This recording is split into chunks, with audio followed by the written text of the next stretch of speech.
All right. Well, no, we use the same procedure as dairy cheese making. That includes curdling, fermentation, and aging. So we essentially, just to make it short, we substitute milk proteins with vegetable proteins. In this case, cashews. So it's a real cheese, if you want to put it that way. It's not a fake cheese. We don't put gums together. We don't put starches, flours to make it look or taste like cheese. What you experience is the natural umami flavor of natural fermentation. That's why it's... Yeah, our aged cheeses are best sliced as a cheese board. A lot of people ask us about meltable cheeses, but for a vegan cheese to melt, you have to add a lot of additives to it. Gums, oils, flours, things that will make it stretch and make it gummy.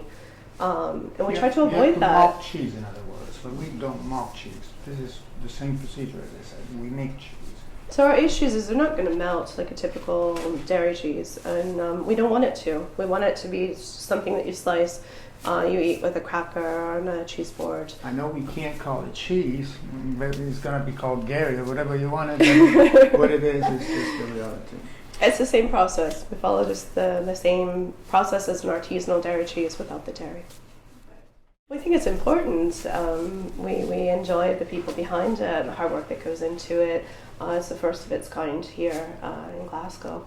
There was a need for it. The community here in Glasgow is enormous.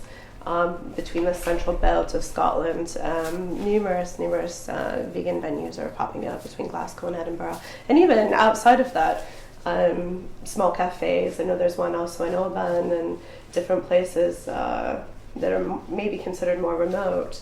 But it's important. There's so many of us and we're scattered around, and it brings us all together. It gives us a place where we can talk about what's happening, what's going on, and new developments.